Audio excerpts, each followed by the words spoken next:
نعرہ تکبیر، نعرہ رسالت۔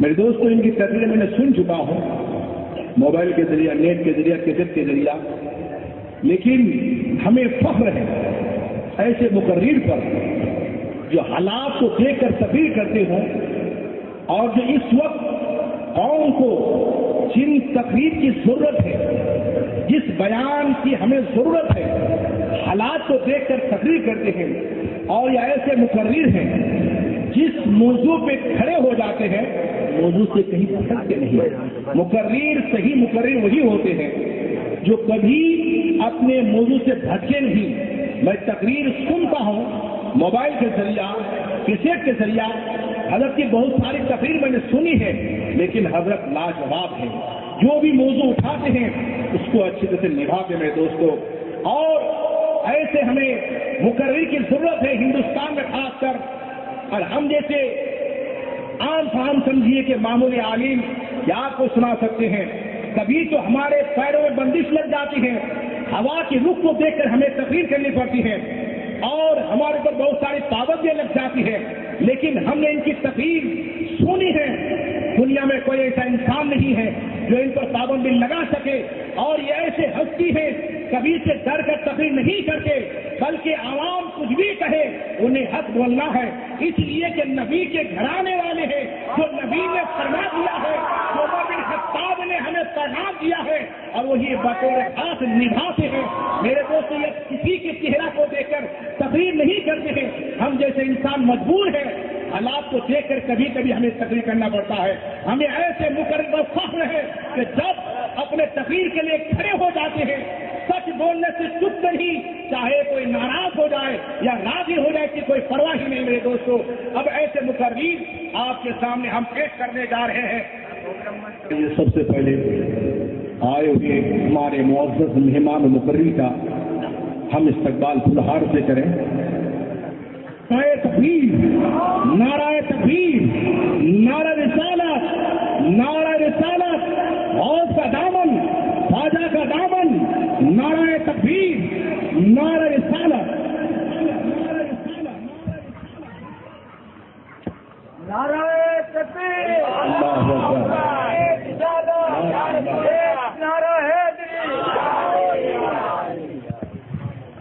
سبحان اللہ، ماشاء اللہ۔ میرے دوستو، ہمیں وقت برباد نہیں کرنا ہے، کیونکہ وقت ہے، اس موقع کو ہم ہاتھ سے جانے نہ دیں۔ آئے ہوئے مہمان کے لیے ہم کچھ اشعار پیش کر دیتے ہیں، پھر ان کا اعلان کر دیتے ہیں۔ واہ کیا خواجہ اجمیر ہے صورت تیری، واہ کیا خواجہ اجمیر ہے صورت تیری، کون سا دل ہے نہیں جس میں حکومت تیری، جس کو چاہے اسے جنت کی بہاریں دے دے، جس کو چاہے اسے جنت کی بشارت دے دے، جب خدا ہی ہے تیرا کیوں نہ ہو جنت تیری۔ اولیاء دیتے ہیں چھپ چھپ کے سلامی تجھ کو، اولیاء دیتے ہیں چھپ چھپ کے سلامی تجھ کو، غوث اعظم سے کوئی پوچھے حقیقت تیری، کیسا ہی پاپی ہو تو سب سے اسے کیا نسبت، کیسا ہی پاپی ہو تو سب سے اسے کیا نسبت، خلد ہے خلد میں لے کے جائے گی محبت تیری، جتنے کشتی ہیں بہشتی ہے خدا شاہد ہے، جتنے کشتی ہیں بہشتی ہے خدا شاہد ہے، وجہ بخشش ہے میرے خواجہ یہ نسبت تیری۔ سر جھکایا تو اٹھایا نہ ہمیشہ کے لیے، سر جھکایا تو اٹھایا نہ ہمیشہ کے لیے، اللہ اللہ میرے خواجہ عبادت ہے تیری، جو ہے دیوانہ تیرے چاہ میں سمجھے گا وہی، جو ہے دیوانہ تیرے چاہ میں سمجھے گا وہی، عقل والے نہ سمجھ پائیں گے میری۔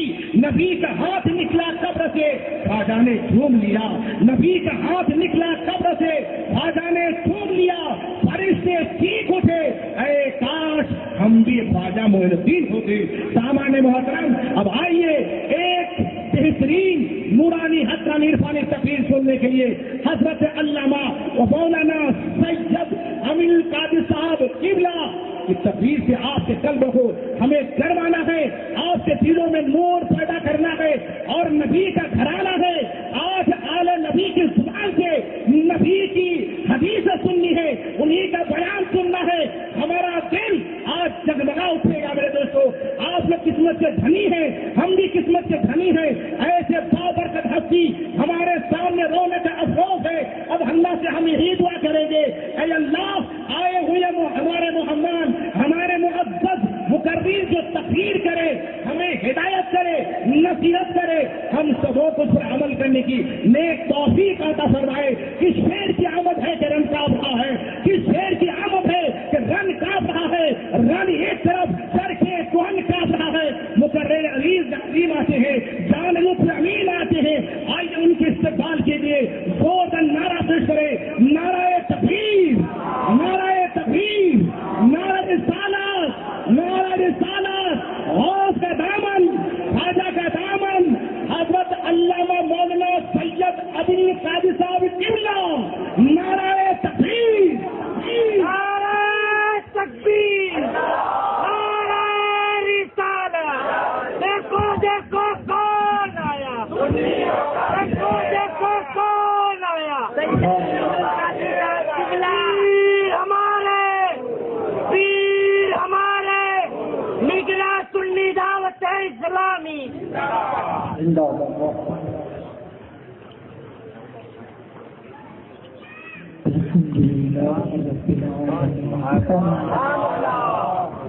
والعاقبة للمتقين والصلاة والسلام على سيد الأنبياء والمرسلين وعلى آله وأصحابه الطيبين الطاهرين.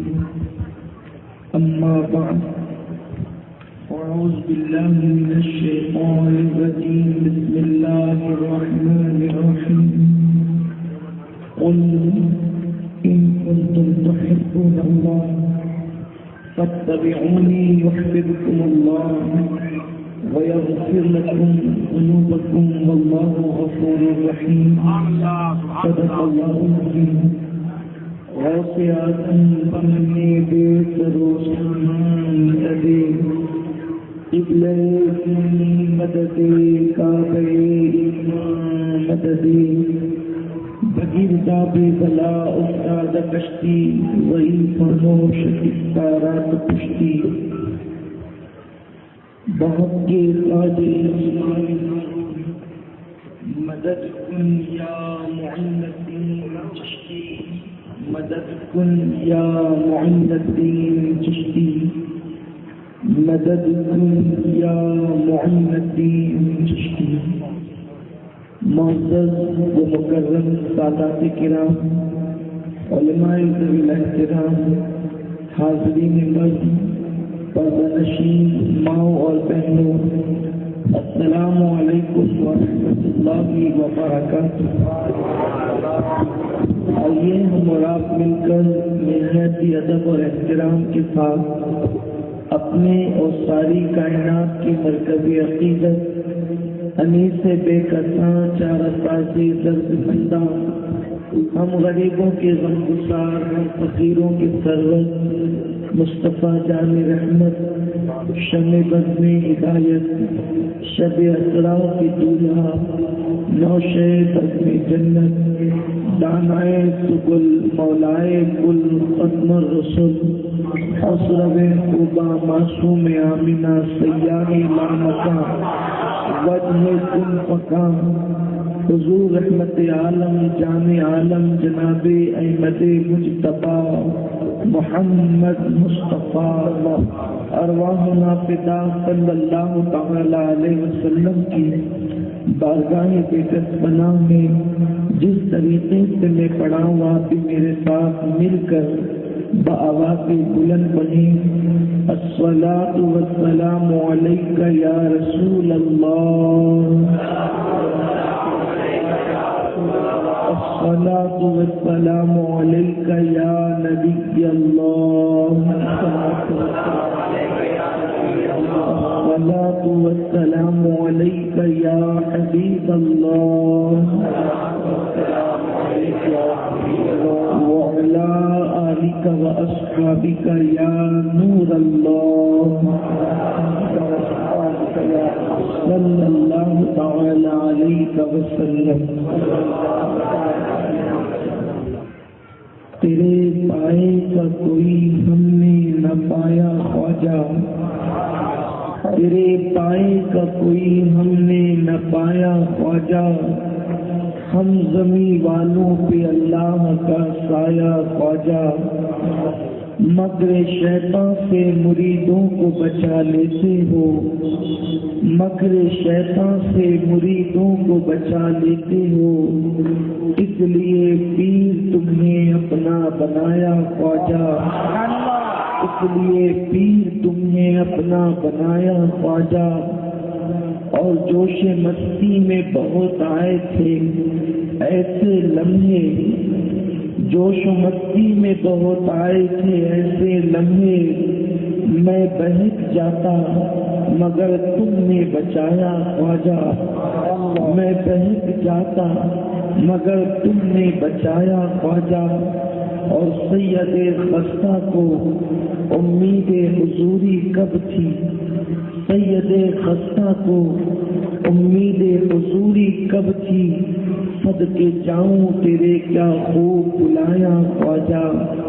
میرے پیارے آقا صلی اللہ تعالی علیہ وسلم کے پیارے دیوانوں، یہ مبارک محفل عطائے رسول ہند الولی والی ہندوستان نائب رسول فی الہند معین ملت والدین خواجہ معین الدین چشتی حسن سنجری ثم اجمیری رضی اللہ تعالیٰ کی یاد میں منعقد کی گئی ہے۔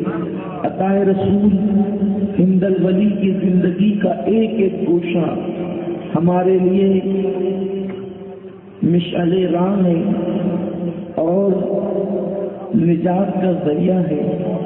میرے پیارے آقا صلی اللہ تعالی علیہ وسلم کے پیارے دیوانوں، سرکار غریب نواز کی بارگاہ میں خراج عقیدت پیش کرنے کے لیے ہم اور آپ یہاں پر جمع ہوئے ہیں۔ اسی مناسبت سے میں نے اللہ رب العزت کے کلام سے قرآن مقدس کی بڑی مشہور و معروف آیہ کریمہ تلاوت کی ہے۔ میرا اللہ قرآن مقدس میں ارشاد فرماتا ہے، قل ان کنتم تحبون اللہ فاتبعونی یحببکم اللہ۔ اے محبوب آپ فرما دیجئے کہ اگر تم اللہ سے محبت کرتے ہو فاتبعونی تو تم میرے حبیب کی اتباع کرو، یعنی حبیب کی سنتوں پر عمل کرو، حبیب اعظم صلی اللہ علیہ وسلم کے نقش قدم پر چلو، اس لیے کہ محبوب کی ہر ادا پیاری ہے۔ جب تم محبوب کی ادا کو اختیار کرو گے تو اللہ تمہیں بھی اپنا محبوب بنا دے گا۔ اگر کسی کو اللہ کا محبوب بننا ہے، اگر کسی کو اللہ کی بارگاہ میں مقبولیت کا تمغہ حاصل کرنا ہے تو اس کے لیے ضروری ہے کہ وہ اس محبوب اعظم آمنہ کے لال مصطفیٰ جان رحمت صلی اللہ علیہ وسلم کی اداؤں کو اختیار کرے، آقا کریم صلی اللہ علیہ وسلم کی سنتوں پر عمل کرے۔ اللہ اس بندے کو اپنا محبوب اور مقبول بندہ بنا لے گا۔ اور اللہ جس بندے کو اپنا محبوب بناتا ہے، جس بندے کو اللہ چاہتا ہے، جس بندے سے اللہ محبت کرتا ہے، تو اللہ تبارک و تعالیٰ جبریل امین سے کہتا ہے، اے جبریل میں فلاں بن فلاں سے محبت کرتا ہوں، تم بھی اس سے محبت کرو۔ تو جبریل امین بھی اس سے محبت کرتے ہیں۔ اس کے بعد جبریل علیہ السلام پورے آسمان کے فرشتوں کے درمیان یہ اعلان کرتے ہیں کہ فلاں بن فلاں جو بندہ ہے اللہ اس سے محبت کرتا ہے اور میں بھی اس سے محبت کرتا ہوں، لہذا اے فرشتوں تم بھی اس سے محبت کرو۔ تو جتنے آسمان کے فرشتے ہوتے ہیں وہ سب اس بندے سے محبت کرتے ہیں۔ پھر وہ فرشتے زمین پر ڈنکے بجاتے ہیں، اللہ جبریل اور آسمان کے سارے فرشتے فلاں بن فلاں سے محبت کرتے ہیں، اے فرشتوں تم بھی اس سے محبت کرو۔ تو زمین کے جتنے فرشتے ہوتے ہیں وہ سب اس بندے سے محبت کرتے ہیں۔ پھر وہ منزل آتی ہے کہ اللہ تبارک و تعالیٰ فرشتوں کو حکم دیتا ہے کہ اس بندے کی محبت دنیا کے سارے انسانوں کے دل میں ڈال دی جاتی ہے، اور دنیا کا ہر انسان ایمان والا اس اللہ کے محبوب بندے سے محبت کرتا ہے۔ وہ زمین کے اوپر ہوتا ہے تو بھی لوگ اس سے محبت کرتے ہیں، وہ زمین کے اندر ہوتا ہے تو بھی لوگ اس سے محبت کرتے ہیں۔ میرے پیارے آقا علیہ السلام کے پیارے دیوانوں، میرے خواجہ کے وصال فرمانے کو 804 سال گزر چکے ہیں، 8 صدیاں بیت چکی ہے۔ 800 سال میں کتنے لوگ مرے ہوں گے، کتنے لوگ پیدا ہوئے ہوں گے، کتنے لوگوں نے کیا کیا کیا ہوگا، لیکن لوگوں کو بھلا دیا گیا۔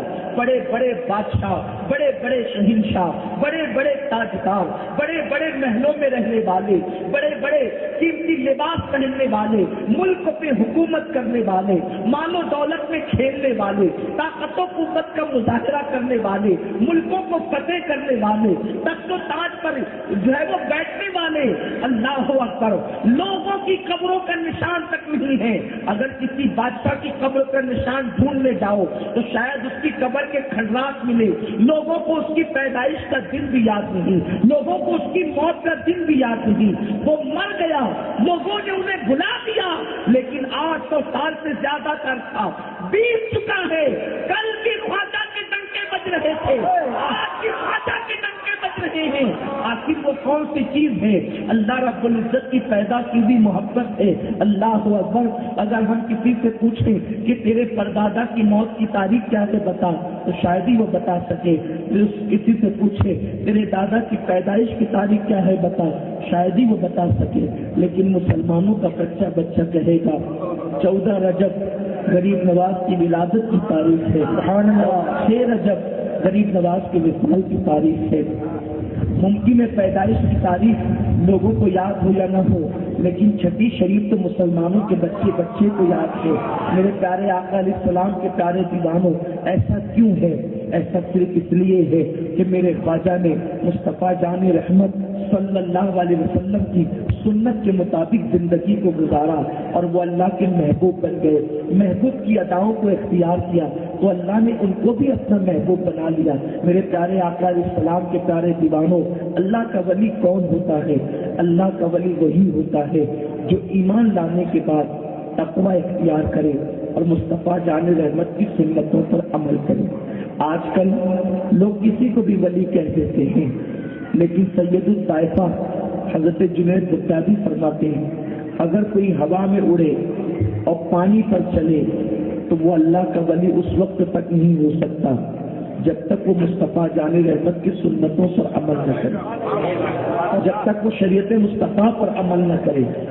اب جس کے جی میں آتا ہے کسی کو بھی دیکھا اور ولی کہہ دیا، کیا اللہ اکبر، اللہ رب العزت نے تم سے ڈائریکٹ کہا کہ یہ فلاں اللہ کا ولی ہے؟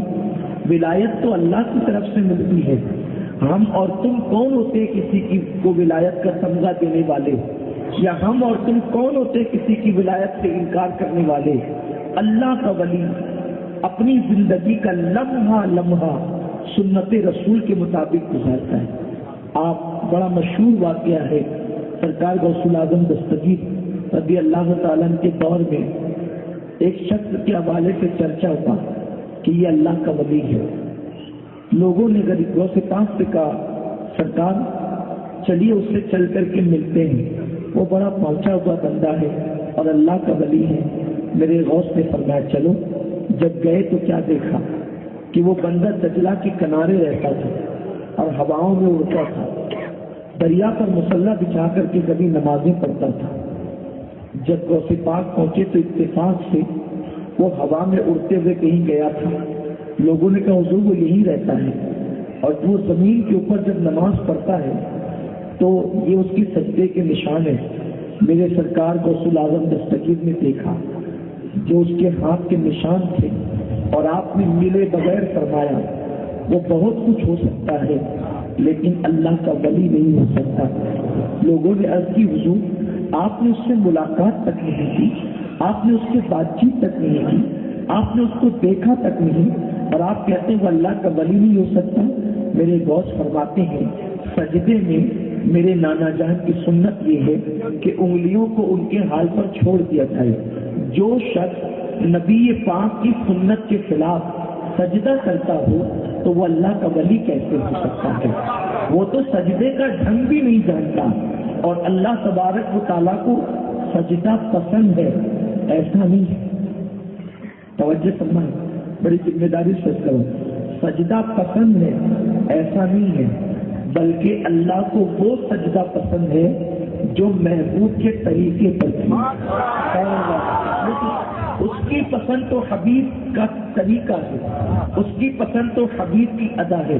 دیکھو اگر اللہ کو صرف سجدہ ہی پسند ہوتا، محبوب کی ادا سے کوئی لینا دینا نہ ہوتا، تو اللہ اکبر پھر محبوب نے 2 سجدے کیے، اگر ایک رکعت میں کوئی 4 سجدے کرتا تو اس کا ثواب ڈبل ہوتا، کوئی 6 کرتا ڈبل ہوتا، کوئی 8 کرتا 4 پٹ ہو جاتا، کوئی 10 کرتا 5 پٹ ہو جاتا، کوئی 12 کرتا 6 پٹ ہو جاتا۔ لیکن اللہ نے قانون بنا دیا، سجدے نماز میں ایک رکعت میں 2 ہی ہوں گے۔ اللہ جب تجھے سجدے پسند ہے تو جو چیز پسند ہوتی ہے جتنی زیادہ کی جائے ثواب اتنا بڑھنا چاہیے، لیکن 2 کی بجائے اگر 3 سجدے کریں تو نماز میں خلل آ جائے، 4 کرے تو خلل آ جائے، 5 کرے تو خلل آ جائے۔ اللہ جب سجدے تجھے پسند ہے تو 3 کیوں نہیں، 4 کیوں نہیں، 5 کیوں نہیں؟ تو قدرت کا نقیب آواز دے گا، نادان ہمیں سجدے نہیں دیکھنے، ہمیں تو محبوب کی ادا دیکھنی۔ حبیب نے 2 کیے اس لیے 2 ہی پسند ہے، اب 3 کرو گے تو دائرے سے باہر کر دیے جاؤ گے۔ تو پتہ چلا سجدوں کی بات نہیں ہے، حبیب کی ادا کی بات ہے۔ حبیب جہاں کھڑے ہو جائیں وہاں کھڑے ہونا عبادت، جہاں جھک جائیں وہاں جھکنا عبادت، جہاں پڑھ دیں وہاں پڑھنا عبادت، جہاں قرآن پڑھے وہاں قرآن پڑھنا عبادت، اور جہاں تسبیح پڑھے وہاں تسبیح پڑھنا عبادت۔ سجدے میں قرآن پڑھنا منع کر دیا گیا اس لیے کہ محبوب نے نہیں پڑھا۔ پتا چلا حبیب کی اداؤں کا نام عبادت ہے، عبادت نام ہے تیری گلی میں آنے جانے کا، تصور میں تیرے رہنا ریاضت اس کو کہتے ہیں۔ تو میرے پیارے آقا علیہ السلام کے پیارے دیوانوں، کوئی ولی ہوگا اس وقت تک وہ ولی بن نہیں سکتا جب تک مصطفیٰ جان رحمت صلی اللہ علیہ وسلم کی سنتوں پر عمل نہ کرے۔ لیکن اللہ اکبر، جب اس آیت کے آئینے میں ہم سرکار غریب نواز کو دیکھتے ہیں، ان کی زندگی کے شب و روز کو دیکھتے ہیں، تو غریب نواز کا بچپنا حضور کے بچپنے کے مطابق ہے، غریب نواز کی جوانی حضور علیہ السلام کی جوانی کی سنتوں کے مطابق ہے۔ آئیے میں بہت ساری باتیں تو نہیں کرتا، صرف چند باتیں پیش کرتا ہوں تاکہ اندازہ ہو جائے کہ سرکار غریب نواز نے اپنا بچپنا بھی اپنے نانا کی سنت کے مطابق گزارا، کس شان سے گزارا۔ آئیے پہلے اپنے آقا علیہ السلام کا بچپنا دیکھیں۔ آپ نے سنا ہوگا یا آپ کو یاد ہوگا، دیکھیے میرے آقا صلی اللہ علیہ وسلم کا بچپنا کتنا حسین و جمیل ہے، کتنا پیارا ہے، کتنا عظیم ہے کہ میرے آقا صلی اللہ علیہ وسلم جب جناب حلیمہ سعدیہ کا دودھ پی رہے تھے، پہلی مرتبہ میرے آقا مصطفیٰ کریم رؤوف الرحیم صلی اللہ علیہ وسلم نے حلیمہ سعدیہ کا دودھ پیا۔ درشید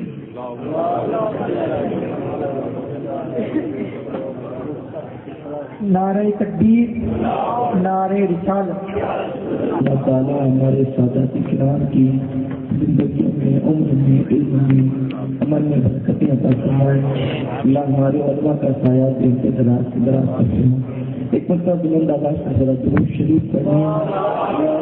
محمد صلی اللہ علیہ وسلم، محمد صلی اللہ علیہ وسلم وعلی سبیل آلہ ابد الدہور والکرم۔ سرکار نواز کی زندگی حضور علیہ السلام اس سیرت کے آئینے میں دیکھیں۔ آقا کریم صلی اللہ علیہ وسلم پہلی مرتبہ حضرت حلیمہ سعدیہ کا دودھ پی رہے ہیں۔ دائیں طرف سے حلیمہ سعدیہ نے میرے آقا علیہ السلام کی بارگاہ میں دودھ پیش کیا، سرکار علیہ السلام نے دودھ پیا، لیکن بائیں طرف جب سرکار صلی اللہ علیہ وسلم کو حلیمہ سعدیہ نے پیش کیا تو آقا علیہ السلام نے چہرہ ہٹا لیا، منہ ہٹا لیا، اور قریب میں جناب حارث جو حلیمہ کے شوہر تھے ان کی گود میں حلیمہ کا بیٹا عبداللہ رو رہا تھا، تو میرے آقا صلی اللہ علیہ وسلم نے خود دودھ پینے کی بجائے چہرہ ہٹایا اور عبداللہ کی طرف انگلی کیا اور انگلی کر کے گویا کہ اشارہ کیا ہو کہ امی میں تو پی چکا ہوں، ذرا میرے اس بھائی کو بھی پلا دیں۔ آپ غور فرمائیں، یہ وہ سنت ہے، اس سنت پر کوئی عمل نہیں کر سکتا، اس لیے کہ یہ بچپنے کی سنت ہے، اور بچپنے میں انسان کو اتنا شعور نہیں رہتا کہ وہ اس سنت پر عمل کر سکے۔ لیکن آپ کتابیں اٹھا کر کے دیکھیں، سرکار غریب نواز کی زندگی کو پڑھیں، آپ کو پتہ چلے گا اس سنت پر سرکار غریب نواز نے بچپن میں عمل کیا ہے۔ سرکار غریب نواز کی والدہ بی بی ام الورا ماہ نور رضی اللہ تعالیٰ عنہ فرماتی ہیں کہ جب میرا بیٹا معین الدین میرا دودھ پی رہا ہوتا اور اس وقت کوئی غریب عورت اپنا بچہ لے کر کے مجھ سے ملنے کے لیے، ملاقات کرنے کے لیے آتی، تو پھر کیا ہوتا کہ وہ غریب کا بچہ جب بھوک کی وجہ سے رونے لگتا تو میرا معین الدین میرا دودھ چھوڑ دیتا اور اس بچے کی طرف اشارہ کرتا۔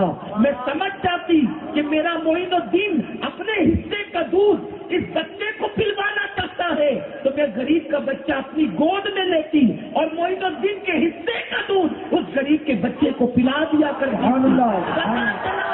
یہ غریب نواز آج نہیں ہے صرف، بلکہ جب یہ ماں کی گود میں تھے اس وقت بھی غریبوں کو نواز دے۔ سبحان اللہ، نعرہ تکبیر، نعرہ رسالت۔ بہت سرکار علیہ السلام کی سیرت کے آئینے میں غریب نواز کی زندگی کو دیکھیں۔ اب آپ دیکھیے میرے آقا کی زندگی کا بڑا مشہور سا واقعہ ہے، اس کی طرف ہم چلتے ہیں۔ اللہ اکبر، دیکھیے مدینہ منورہ ہے، مدینہ شریف کے اندر عید کا ماحول ہے، صبح ہو چکی ہے، عید کی تیاریوں کے اندر لوگ مصروف ہیں، اور پھر اس کے بعد عید کی نماز پڑھنے کے لیے لوگ اپنے گھروں سے نکل کر عید گاہ کی طرف جا رہے ہیں۔ لوگوں نے اپنے بچوں کو نئے کپڑے پہنا رکھے ہیں، لوگوں نے اپنے بچوں کو نئے لباس عطا کیے ہیں، اور لوگ اپنے بچوں کو انگلی پکڑا کر عید گاہ کی سمت روانہ ہوتے ہیں۔ گویا کہ صحابہ عید کی نماز کے لیے اپنے گھروں سے نکل کر عید گاہ کو جا رہے ہیں۔ مدینہ منورہ کی عید گاہ آباد ہو چکی ہے، گویا کہ بھر چکی ہے، اور عید گاہ کے ذرے سر اٹھا کر کے دیکھ رہے ہیں کہ سب تو آ چکے ہیں، لیکن نبیوں کا امام کب آئے گا، امام الانبیاء کب آئے گا، سید العالمین کب آئے گا، کونین کا والی کب آئے گا، مالک جنت کب آئے گا، صاحب کوثر کب آئے گا، جس کی تسبیح سے لوگوں کے غم ختم ہو جاتے ہیں، وہ لوگوں کو خوشیوں کی خیرات دینے والا مصطفیٰ کب آئے گا، وہ مجتبیٰ کب آئے گا۔ ایسے میں عید گاہ کے ذرے گویا کہ میرے سرکار کے منتظر ہیں، لوگ مڑ کر نبیوں کے امام کا انتظار کر رہے ہیں عید گاہ کی نماز کے لیے۔ کوئی عید گاہ پر نماز کے لیے کوئی آئے نہ آئے، عید کی نماز ہو جاتی ہے، لیکن آج امام الانبیاء کے بغیر نماز عید کیسے ہو سکتی ہے؟ اس لیے کہ عید عبادت تو ان کی اداؤں کا نام ہے، ہر ایک کے لیے انتظار نہیں کیا جاتا، لیکن یہ امام الانبیاء ہے۔ مسجد اقصی میں انبیاء جس کا انتظار کرتے ہوں تو صحابہ ان کا انتظار کیوں نہ کرے؟ بلکہ بڑھ کر ایک بات عشق و محبت کے ماحول میں یہ کہہ دوں کہ لوگ نماز کا انتظار کرتے ہیں، نماز مصطفیٰ جانے رحمت کا انتظار ہوا۔ لوگ عبادتوں کی طرف بڑھتے ہیں، عبادت ان کے یہاں پہنچ کر شرف قبولیت کا درجہ پاتی ہے۔ میرے پیارے آقا علیہ السلام کے دیوانوں، بس یہی تھا، سب لوگ عید گاہ پہنچ چکے ہیں۔ یہاں آمنہ کا لال اس شان سے اپنے گھر سے نکلتا ہے کہ کندھوں پر دو شہزادے بیٹھے ہوئے ہیں، ایک کندھے پر فاطمہ الزہرا ملکہ فردوس بری مخدومہ کائنات کا پہلا لاڈلا سرکار امام حسن مجتبیٰ جلوگر ہے، اور دوسرے کندھے پر سیدہ کا دوسرا لال امام حسین اعظم جلوگر ہے۔ خدا کی قسم، نبی کے کندھوں پر تین کے سوا چوتھا کوئی نظر نہیں آتا. یا تو یہ دونوں شہزادے نظر آتے ہیں یا تو ان کے بابا مولا علی فتح مکہ کے دن نظر آتے ہیں. نبی کے کندھے وہ کندھے ہیں. ان تین کے سوا کوئی چوتھا کبھی نظر نہ آیا. لیکن آج تاریخ دیکھے گی کہ کوئی چوتھا بھی دکھنے والا ہے. اللہ اکبر. میرے پیارے آقا علیہ السلام کے پیارے دیوانوں، ہوا کیا؟ دونوں شہزادوں کو لے کر میرے آقا، میرے مصطفیٰ، میرے مجتبیٰ آمنہ کے لال اپنے گھر سے نکلے ہیں. توجہ فرمائے وہ انداز کیا رہا ہوگا کہ آمنہ کے لال کے کندھوں پر فاطمہ کے لال بیٹھے ہیں. کیسا لگتا ہوگا؟ ذرا اندازہ کریں، ذرا تصورات کی دنیا میں سیر کریں. کیسا لگتا ہوگا؟ آمنہ کے لال کے کندھوں پر فاطمہ کے لال بیٹھے ہیں. یوں لگتا ہوگا جیسے ایک چاند پر کسی نے دو چاند اور رکھ دیے، یا یوں لگتا ہوگا ایک عرش پر کسی نے دو عرش اور رکھ دیے، بلکہ یوں لگتا ہوگا جیسے ایک قرآن پر کسی نے دو قرآن اور رکھ دیے. یہی تو اندازہ کرتے ہیں، یہی تو تصورات کی دنیا میں محسوس ہوتا ہے. آمنہ کے لال کے کندھوں پر فاطمہ کے لال بیٹھے ہیں. میرے سرکار ہیں، ساتھ میں مومنوں کا مولا مولائے کائنات تشریف فرما ہے، جلوگر ہے، اور یہ چار رکنی قافلہ جا رہا ہے. ایسے میں میرے سرکار چلتے ہوئے کیا دیکھتے ہیں؟ انصار کے چھوٹے چھوٹے بچے عید کے دن 10 بجا رہے ہیں اور خوشیوں کے گیت گا رہے ہیں. اور اسی مقام پر ایک درخت کے نیچے ایک چھوٹا سا لڑکا ہے جو اس کھیل میں شریک نہیں، جو اس گیت میں شریک نہیں، اس ضبط کی آواز میں شریک نہیں. وجہ یہ تھی کہ وہ لوگ گیت گا رہے تھے خوشیوں کے، اور وہاں پر ایک لڑکا کھڑے ہوئے رو رہا تھا. یہ میرے نبی کی شان نہیں کہ کسی کو روتے دیکھ کر آگے بڑھ جائیں. میرے نبی کی شان تو یہ ہے جب کسی کو روتا دیکھا آنسو پوچھنے کے لیے پہنچ گئے. سرے بالی انہیں رحمت کی ادا لائی ہے، حال بگڑا ہے تو بیمار کی بن آئی ہے. آمنہ کے لال کے قدم رک گئے، گویا کہ کائنات کا نظام ٹھہر گیا. میرے سرکار نے وہاں پہنچنے کے بعد انصار کے بچوں کو خوشیوں کے گیت گاتے دیکھا. اس کے بعد اس بچے پہ نظر پڑی تو میرے سرکار اس کے پاس گئے اور پوچھا، بچے رونے کی وجہ کیا؟ بچے نے عرض کیا، یا رسول اللہ، اپنی قسمت پر روتا ہے، اپنے مقدر پر روتا ہے، اپنی تقدیر پر روتا ہے. میرے سرکار نے فرمایا، ہوا کیا ہے؟ یا رسول اللہ، کاش کہ میرے پاس بھی دولت ہوتی، میرے پاس بھی مال ہوتا، میرے پاس بھی ماں باپ ہوتے تو مجھے بھی اچھے کپڑے مل جاتے، مجھے بھی عید کا سامان مل جاتا، مجھے بھی دست ملتا، مجھے بھی خوشیوں کے گیت ملتے. آقا میں وہ کم نصیب ہے، نہ میرے ماں باپ، نہ میرا گھر بار، نہ میرے پاس دولت. غربت نے میری کمر توڑ دی ہے. میرے سرکار، یا رسول اللہ، اگر صرف غربت ہی ہوتی تو بھی کم سے کم ماں باپ کی موجودگی مجھے خوشیاں عطا کر دیتی. لیکن کم نصیبی کا حال یہ ہے، ایک طرف غربت ہے، دوسری طرف یتیمی کا داغ ہے. نہ میری ماں ہے نہ میرا باپ. ذرا توجہ فرمائے. اللہ اکبر. عید کے دن بوڑھے بوڑھوں کو ہم نے روتے دیکھا. پوچھا کہ کیوں روتے ہو؟ تو لوگ کہتے ہیں آج میری ماں کی یاد آ گئی. جب بڑھاپے میں عید کے دن ماں باپ کی یاد آتی ہے تو بچپنے میں کتنی یاد آتی ہوگی. ذرا ان کے دل سے پوچھو جن کے ماں باپ نہیں، عید کا دن ان کے لیے کتنا پہاڑ سا محسوس ہوتا ہے. جن کو ماں باپ کی محبت نہیں، جن کو ماں باپ کے ساتھ وفا نہیں، جن کو ماں باپ کے ساتھ پیار نہیں، ان کی تو کوئی بات ہی نہیں. لیکن جو قدم قدم پر ماں باپ کے باوفا ہے، ان کو عید کے دن ہی نہیں بلکہ ہر خوشی کے موقع پر اپنے مشفق و مہربان ماں باپ یاد آتے ہیں. اس لیے کہ ماں باپ وہ نعمت ہے، جب کسی نے دل دکھایا ماں کا آنچل یاد آیا، باپ کی شفقتیں یاد آئی، ماں کا پیار یاد آیا، باپ کی محبتیں یاد آئی. ہاں آپ کو بھی کبھی یاد آتی ہوگی ماں باپ کی. وہ لوگ بڑے خوش نصیب ہیں جن کے ماں باپ زندہ ہیں، ماں باپ حیات ہیں. لیکن ان کے دل سے جا کر کے پوچھو جو اپنے ماں باپ کو کھو چکے ہیں، جن کے ماں باپ کا انتقال ہو چکا ہے. اللہ اکبر.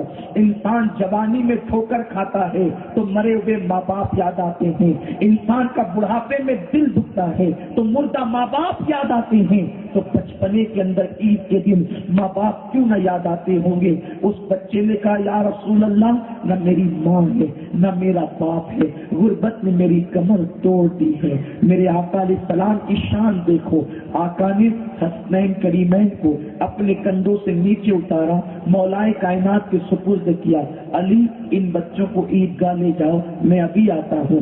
غور فرمائیں، یہ نبیوں کا امام ہے، عید کا دن ہے، آقا عیدگاہ جا رہے ہیں، تو گانا ادا کرنے جا رہے ہیں، اللہ کا واجب ادا کرنے جا رہے ہیں، لیکن راستے میں ایک یتیم جو مل گیا ہے، روتے ہوئے سرکار نے حسنین کریمین کو اپنے کندھوں سے اتارا ہے اور کندھوں سے اتار کر کے مولا علی کے سپرد کیا ہے، اور اس بچے کو حضور اپنے گھر لائے ہیں، اس کے لیے کپڑوں کا انتظام کیا، اس کے لیے غسل کا انتظام کیا۔ جب اس بچے کو کپڑے پہنا دیے، سرکار نے گویا کہ اس کے گالوں کو تھپکیاں دی ہوگی اور فرمایا بچے اب تو خوش ہے، عید کے دن تجھے کپڑے مل گئے، نئے کپڑے مل گئے، اب تو خوش ہے۔ بچے نے کہا یا رسول اللہ، اگر عید صرف نئے کپڑوں کا نام ہوتی تو کپڑے تو مل گئے، لیکن میری ماں کا پیار کہاں ہے، میرے باپ کی شفقتیں کہاں ہیں؟ آپ نے کپڑے تو دے دیا لیکن ماں باپ کا غم کیسے بلا سکتا ہوں؟ بس میرے رسول کا دریائے کرم جوش میں آیا، فرمایا بچے کیا تو اس بات میں خوش نہیں کہ تیرے باپ کی جگہ محمد تیرا باپ ہو، اور تیری ماں کی جگہ عائشہ تیری امی ہو؟ پھر کیا تھا؟ آج بچہ یہ ناز کرنے لگا کہ آج مجھ سے بہتر کون ہوگا، اس لیے کہ اچھا کیا اللہ نے میرے ماں باپ چھین لیے، ماں چھینا تو عائشہ جیسی ماں ملی، باپ چھینا تو محمد رسول اللہ جیسا بابا مل گیا۔ پھر میرے سرکار نے اس بچے کو اپنے کندھے پہ بٹھایا اور پھر عیدگاہ کی طرف روانہ ہو گئے تاکہ اس کا داغ یتیمی دھل جائے۔ میرے سرکار عیدگاہ کی طرف جا رہے، اب اسی مقام پر پہنچے جس مقام پر انصار کے بچے ڈف بجا کر کے گیت گا رہے تھے۔ بچوں نے اس یتیم کو جب میرے آقا کے کندھوں پہ دیکھا، ڈفیں پھینک دی اور گیت گانا بند کیا اور رونا شروع کیا۔ آقا ان کے قریب پہنچے اور فرمایا بچوں یہ رو رہا تھا، اس کا رونا تو سمجھ میں آیا کہ اس کے ماں باپ نہ تھے، یہ غریب تھا، تم کیوں رو رہے ہو؟ ننھے ننھے بچے کہتے ہیں ہم اس لیے رو رہے ہیں کہ ہمارا باپ کیوں زندہ ہے، ہماری ماں کیوں زندہ ہے، کاش کہ وہ بھی مر جاتے تو ہمیں بھی محمد رسول اللہ کا کاندھا مل جاتا، ہمیں بھی حضور کے کاندھوں پہ بیٹھنے کا شرف مل جاتا۔ آپ دیکھیں عید گاہ جاتے ہوئے ایک یتیم کو کپڑا دینا اور اس کو خوشی عطا کرنا، یہ میرے آقا کی سنت ہے۔ اب اس کے آئینے میں غریب نواز کی زندگی دیکھیں، سرکار غریب نواز کا بچپنا ہے، بچپنے میں اپنے بابا سید غیاث الدین حسینی رحمت اللہ علیہ کے ساتھ آپ عیدگاہ جا رہے ہیں، راستے میں کیا دیکھا؟ ایک اندھا نابینا بچہ رو رہا ہے۔ میرے خواجہ نے باپ کی انگلی چھوڑی اور وہاں پر تشریف لے گئے، کہا بچے کیوں رو رہا ہے؟ اس نے کہا کہ مجھے کپڑے نہیں مل سکے اس لیے رو رہا ہوں۔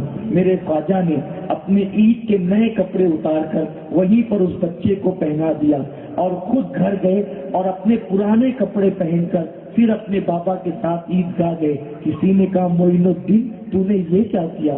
بچے عید کے دن نئے کپڑوں کے لیے روتے ہیں اور تو نے اپنے کپڑے اتار کر اس نابینا کو پہنا دیے۔ فرماتے ہیں یہ تو میرے نانا محمد رسول اللہ کی سنت۔ غور فرمائیں، بچپنے میں غریب نوازی کا یہ عالم ہے۔ سرکار غریب نواز کی والدہ فرماتی ہیں کہ میرا معین الدین جب 4 یا 5 سال کا بچہ تھا تو گلیوں میں گھومتا، غریبوں کے یتیموں کے بچوں کو پکڑ پکڑ کر کے لاتا اور گھر میں لا کر کے بٹھاتا اور مجھ سے کہتا امی ان یتیموں کو اور غریبوں کے بچوں کو کھانا کھلاؤ۔ جب میں ان کے سامنے کھانا رکھتی تو میرا ہاتھ پکڑ کر کے کہتا امی جب غریبوں کے بچے کھانا کھاتے ہیں تو دل کو کتنا سکون ملتا ہے. غور کریں 4-5 سال کی عمر کیا ہوتی ہے. 4-5 سال کی عمر میں بچے اگر کھانے کی چیز آ جائے تو بڑھ کے مانتے ہیں. مثال کے طور پر مٹھائی آئے تو بچے کہتے ہیں میں زیادہ لوں گا، میں زیادہ لوں گا. پھل آئے تو بچے کہتے ہیں میں زیادہ لوں گا، میں زیادہ لوں گا. لیکن یہ میرے خواجہ ہیں، 4-5 سال کی عمر ہے. 4-5 سال کی عمر میں خود کے کھانے کی فکر نہیں ہے بلکہ غریبوں کے بچوں کو کھلانے کی فکر ہے. آپ غور کریں یہ کہاں سے سیکھا تھا؟ یہ مصطفیٰ جان رحمت کی سنتوں سے. آپ کی زندگی کا ایک لمحہ بھی سرکار غریب نواز کی زندگی کی ایک ساتھ بھی ان کے نانا جان کی سنت مبارکہ سے ہٹی ہوئی نظر نہیں آتی. آپ دیکھیے تو صحیح، ایک مرتبہ بابا قطب الدین بختیار کاکی رضی اللہ تعالیٰ عنہ ارشاد فرماتے ہیں کہ میں اچانک غریب نواز سرکار کی بارگاہ میں حاضر ہوا تو میں نے کیا دیکھا کہ اللہ اکبر، آپ نے اس طریقے سے ہاتھوں کا حلقہ بنا رکھا ہے اور گھٹنوں میں سر رکھ کر کے رو رہے ہیں. روتے روتے ہچکیاں بن گئی ہے. میں نے عرض کیا اے میرے پیر و مرشد، اے خواجہ اعظم، یہ تو بتائیں اس وقت ہچکیاں باندھ کے رونے کی وجہ کیا ہے؟ آپ کی ہچکیاں بن گئی، اتنا کیوں روتے ہیں؟ رونے کی وجہ کیا ہے؟ سرکار غریب نواز نے سر اٹھایا اور فرمایا بابا قطب، تم نے آج دیکھا ہے کہ میں رو رہا ہوں. میں صرف آج ہی نہیں رو رہا ہوں بلکہ یہ میرا معمول 40 سال سے ہے. مجھے جب میری زندگی کی غلطی یاد آتی ہے، مجھے جب میری زندگی کے خطا یاد آتی ہے، مجھے جب میری زندگی کے لغزش یاد آتی ہے، اس وقت میں روتا ہوں. اور اسی خطا کی وجہ سے آج 40 سال ہو گئے میں نے آسمان کی طرف کبھی منہ نہیں اٹھایا، میں نے چہرہ نہیں کیا. اس شرم کی وجہ سے، اس حیا کی وجہ سے. سرکار قطب الدین بختیار کاکی کہتے ہیں میں نے عرض کیا اے میرے مرشد، یہ تو بتائیں کہ تم جیسے ولی سے آخر کون سی خطا ہو گئی، کون سی لغزش ہو گئی، کون سا گناہ ہو گیا کہ آپ 40 سال سے جب وہ خطا یاد آتی ہے روتے ہیں اور آپ نے آسمان کی طرف منہ تک نہیں کیا. اللہ اکبر. تو سرکار غریب نواز فرماتے ہیں ایک مرتبہ سفر میں تھا، نماز کا وقت جا رہا تھا. میں نے سوچا کہیں مصنون وقت نماز کا چلا نہ جائے تو میں نے جلدی سے وضو کیا. تو وضو کے اندر میں نے جلدی کر دی، اس لیے کہ اگر اطمینان سے وضو کرتا ہوں، آرام سے وضو کرتا ہوں تو نماز کا وقت چلا جائے گا. تو میں نے جلدی وضو کیا اور جلدی وضو کرنے کی وجہ سے میں فوراً مصلی پر آیا اور میں نے نماز شروع کر دی. جب میں نے نماز پڑھی تو جو لذت مجھے نماز میں ملا کرتی تھی، جو لذت مجھے نماز میں آیا کرتی تھی، وہ لذت مجھے نماز میں نہ آئی. تو میں نے آنکھیں بند کی اور مراقبہ کر کے دل کی طرف متوجہ ہوا اور میں نے پوچھا یہ بتا کہ آج نماز میں وہ لذت کیوں نہیں آئی جو لذت ہمیشہ مجھے ملا کرتی تھی؟ تو دل کی طرف سے جواب آیا معین الدین، آج تم نے وضو میں جلدی کیا اور وضو میں جلدی کرنے کی وجہ سے نانا جان کی وہ سنت جسے انگلیوں کا خلال کرنا کہتے ہیں وہ بھول سے تم سے چھوٹ گیا. ایک سنت بھول سے تم سے چھوٹ گئی، اس وجہ سے آج نماز میں لذت نہیں آئی. غریب نواز کہتے ہیں وہ دن ہے اور آج کا دن ہے جب بھی مجھے یاد آتا ہے کہ مجھ سے ایک سنت چھوٹ گئی تھی میں رونے لگتا ہوں. اور اسی خواب کی وجہ سے 40 سال ہو گئے میں نے آسمان کی طرف کبھی منہ نہیں کیا، اس ڈر سے کہ قیامت کے اللہ مجھ سے پوچھے گا معین الدین میں نے تجھے انگلیاں کیوں دی تھی؟ اپنے محبوب کی سنتوں پہ عمل کرنے کے لیے یا دوسروں پہ اٹھانے کے لیے؟ تو میں اللہ کی بارگاہ میں کیا جواب دوں گا؟ اے غریب نواز کے نام پر جان قربان کرنے کی بات کرنے والوں، میرے خواجہ کی عظمتوں پر اپنی جان دینے کی بات کرنے والوں، میں تم سے پوچھنا چاہتا ہوں خواجہ نے سنت چھوڑی نہیں بلکہ بھول سے چھوٹ گئی. ایک وہ سنت جس کی تاکید نہیں کی گئی ہے، ایک وہ سنت جس کے چھوٹنے پر گناہ نہیں ہے. اللہ اکبر. اگر وہ سنت بھول سے چھوٹ جاتی ہے تو 40 سال تک کے خواجہ رو رہے ہیں. یہاں تو سنت نہیں بلکہ فرائض بھی چھوڑے جا رہے ہیں، چھوٹ نہیں رہے ہیں، چھوڑے جا رہے ہیں. کیا کبھی ہمیں رونا آیا کہ اللہ کو جواب کیا دیں گے، رب کی بارگاہ میں عرض کیا کریں گے؟ میرے پیارے آقا علیہ السلام کے پیارے دیوانوں، آج اپنا حال یہ ہو گیا ہے، ہم نے مسجدوں کو ویران کر دیا ہے، مسجدوں کی گود خالی ہے، مسجدیں ویران ہیں۔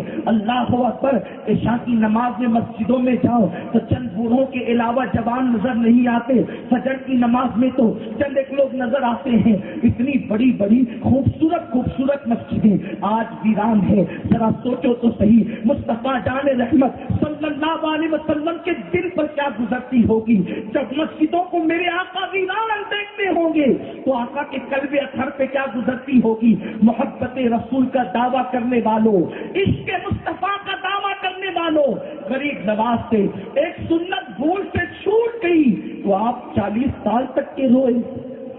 ہم فرائض چھوڑیں، ہم فرائض چھوڑ رہے ہیں، کیا کبھی ہمیں بھی رونا آیا؟ کہ رب کی بارگاہ میں جواب دینے کا خوف کبھی ہم کو بھی رلاتا ہے؟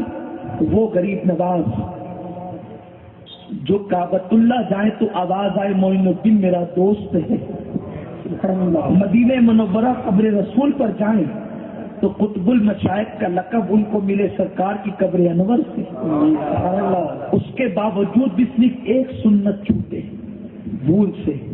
اتنا خوف پتا چلا عاشق وہ نہیں ہوتے صرف جو زبان سے دعوے کریں، عشاق تو وہ ہوتے ہیں جن کا عمل مصطفیٰ جان رحمت کی سنتوں کے مطابق ہوتا ہے۔ بڑی معذرت کے ساتھ آج ہم زبان کے بڑے بڑے غازی ہیں، گفتار کے غازی ہیں۔ جب ہم بات کرنے بیٹھتے ہیں تو ایسا لگتا ہے جیسے کوئی وقت کا قطب بول رہا ہے، جیسے کوئی وقت کا صدیق بول رہا ہے۔ جب ہم بات کرتے تو ایسا لگتا ہے وقت کا کوئی بہت بڑا ولی بول رہا ہے، لیکن جب ہمارا کردار ہوتا ہے تو ایسا لگتا ہے کسی زندگی کا کردار، ایسا لگتا ہے کسی بدبخت کا کردار۔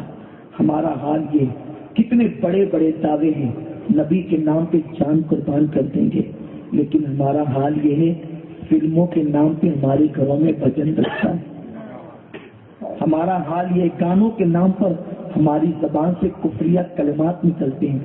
اگر کوئی کافر اللہ کی شان میں توہین کر دے تو ہم جلوس لے کر احتجاج کرنے نکل جاتے ہیں، لیکن گانوں میں ہم خدا کی توہین کرتے ہیں، اس کا احتجاج کون کرے گا؟ اس پر جلوس کون نکالے گا؟ اس پر میمورنڈم گورنمنٹ کو کون دے گا؟ کس قدر گر چکا ہے مسلمان، دوسرے گستاخی کریں اللہ کی شان میں تو تم جلوس لے کر نکلتے ہو۔ نکلنا چاہیے، میں اس کا منکر نہیں ہوں، یہ ہماری غیرت ہے، لیکن ہم جس دن کاموں کے نام پر، ڈائلاگ کے نام پر اللہ کی توہین کرتے ہیں، کیا نہیں کرتا مسلمان؟ کئی خدا کے علم غیب کا انکار گانوں میں ہے تو مسلمان وہ گانا چھوڑتا ہے، وہ بھی گاتا ہے۔ جس ڈائلاگ میں اللہ کی توہین ہے، مسلمان وہ ڈائلاگ بولتا نہیں، اپنی زبان کو روکتا ہے۔ غور فرمائیں، دنیا تمہاری کمزوری کو جانتی ہے، دنیا کو پتا ہے فلم کے راستے سے، گانے کے راستے سے، ہیرو کے کردار کے راستے سے ہم جو کچھ دیں گے یہ قبول کرنے کے لیے تیار ہو جائیں گے۔ اسی لیے تو دنیا فلموں کے راستے سے تمہیں شراب دے رہی ہے، تم نے شراب کو قبول کر لیا، تمہیں شباب دے رہی ہے، تم نے شباب کو قبول کر لیا، لڑکیوں کے ساتھ زنا کا انداز دے رہی ہے، تم نے اس کو قبول کر لیا۔ نادانوں سن لو، اللہ کے پیارے حبیب صلی اللہ تعالیٰ علیہ وسلم نے فرمایا جو مجھ سے عشق کا دعویٰ کرے اور پوری رات سوتا رہے وہ جھوٹا ہے۔ آپ مجھے بتائیں، جو عشق کا دعویٰ کرے پوری رات سوتا رہے وہ جھوٹا ہے، تو جو فجر میں بھی نہ اٹھے وہ کتنا بڑا جھوٹا ہو۔ سرکار غریب نواز کا حال یہ ہے، 97 سال کی زندگی ہوئی، 97 سال کے آخری کے 70 سال نہ غریب نواز دن کو سوئے ہیں نہ رات کو سوئے۔ 70 سال تک میرے خواجہ نے کبھی بستر پہ پیٹ نہیں لگائی زندگی کے آخری ایام میں۔ لوگ کہتے ہیں یہ کیسے ہو سکتا ہے؟ ہم کہتے ہیں بہت آسان سی بات ہے، جسے عشق ہو جائے وہ سب کر سکتا ہے۔ ان سے پوچھو جو سعودی میں رہتے ہیں، ان سے پوچھو جو دبئی میں رہتے ہیں، ان سے پوچھو جو امریکہ افریقہ میں رہتے ہیں، اپنا پورا خاندان چھوڑ کر جو وہاں رہتے ہیں، 10 گھنٹہ کام کر کے 8 گھنٹہ کام کر کے جب روم پہ جاتے ہیں تو دل کہتا ہے بہت تھک گئے. نرم گدا بھی ہوگا, اے سی والا روم بھی ہوگا, آج جا کر بہت اطمینان سے سوؤں گا کیونکہ بہت تھک گیا ہوں. لیکن جیسے بستر پہ لیٹتا ہے چھوٹا سا بچہ یاد آ جاتا ہے. جب پردیس میں خود کا چھوٹا سا بچہ ہزار تھکن کے بعد یاد آتا ہے تو بچے کی یاد نرم گدے پر بھی سونے نہیں دیتی, اے سی والے کمرے میں بھی سونے نہیں دیتی. نادان اگر اپنے بچے سے پیار ہو جائے تو بچے کی یاد تھکن کے باوجود سونے نہیں دیتی, تو جس کو مولا سے پیار ہو جائے مولا کی محبت اس کو سونے کیسے دے گی. جس کو آقا سے پیار ہو جائے آقا کی محبت اس کو سونے کیسے دے گی. ایک مرتبہ بابا قطب الدین بختیار کاکی نے عرض کیا, خواجہ میرے آقا آپ رات دن جگتے ہیں سوتے نہیں. فرمایا اس غلام کے بارے میں تیرا کیا خیال ہے کہ جس کا آقا جگتا ہو اور غلام سوتا ہو, نہ وہ تو بے ادب ہے. فرمایا غلام سوئے اور آقا جاگے یہ بے ادبی ہے. میرا رب تو نیند تو دور کی بات اسے اونگ بھی نہیں آتی, تو جب وہ جگتا ہو اور میں سوتا رہوں یہ میری محبت کو گوارا نہیں, اسی لیے میں اس کی یاد میں جگتا رہتا ہوں. آپ غور فرمائیں, ہم یہ نہیں کر سکتے اس لیے کہ عشق کی اس منزل پر ہم نہیں ہیں, لیکن کم سے کم اتنا تو کر سکتے ہیں کہ جو چیزیں اللہ اس کے رسول نے ہم پہ فرض کی ہے اتنا تو کر سکتے ہیں. ہم اتنا بھی کرنے کے لیے تیار نہیں. سروں پہ ٹوپیاں بوجھ لگتی ہے, آج مسلمانوں کو سروں پہ ٹوپیاں بوجھ لگتی ہے. لوگ تو اب اتنی چھوٹ دینے پر آ گئے, کہتے ہیں کہ بغیر ٹوپی کے بھی نماز ہو جاتی ہے. ہم پوچھتے ہیں نادانوں, آقا نے نماز استسقاء کے علاوہ کوئی اور ایسی بھی نماز پڑھی ہے جس کے سر پہ ٹوپی یا عمامہ نہ ہو؟ کوئی ایسی ٹوپی بھی, کوئی ایسی نماز بھی پڑھی؟ چھوڑو دوسری باتیں, آقا کریم کا طریقہ کیا ہے؟ اللہ کے حبیب صلی اللہ علیہ وسلم نے کبھی استسقاء کے علاوہ کوئی ایسی نماز بھی پڑھی جس میں حضور کے سر پہ ٹوپی نہ ہو, یا سرکار صلی اللہ علیہ وسلم کے سر پہ عمامہ نہ ہو؟ ارے نماز تو نماز ہے. حضرت داؤد طائی فرماتے ہیں میں 20 سال تک امام اعظم کی خدمت میں رہا لیکن میں نے کبھی ان کو ننگے سر نہیں دیکھا. میں نے عرض کیا امام آپ لوگوں کے سامنے سر پہ عمامہ رکھتے ہیں, تنہائی میں بھی کبھی اتار لیا کریں. تو فرماتے ہیں لوگوں سے حیا آتی ہے اس لیے لوگوں کے سامنے عمامہ نہیں اتارتا, اور جب اکیلا رہتا ہوں تو اللہ سے حیا آتی ہے اس لیے تنہائی میں بھی سر ننگا نہیں کرتا. غور فرمائیے بزرگوں کا تقویٰ تھا. جب غلاموں کی یہ شان ہے تو مصطفیٰ جان رحمت کی شان ہوگا. میرے پیارے آقا علیہ السلام کے پیارے دیوانوں, آج مسلمان ٹوپی نہیں پہنتا اس لیے کہ شرم آتی ہے. لوگ دیکھیں گے تو کیا کہیں گے؟ حیرت ہے, ٹوپی پہننا یہ اسلام کا شعار ہے لیکن ہمیں ٹوپی پہننے میں شرم آتی ہے, اور ہیرو بالی پہن لیں تو ہمیں بالی پہننے میں شرم ہے. بلکہ ہیرو, اگر آپ کو میں بتاؤں کہ آج کا دور ایسا ہے کہ پھٹا ہوا کپڑا پہننا عیب سمجھا جاتا ہے.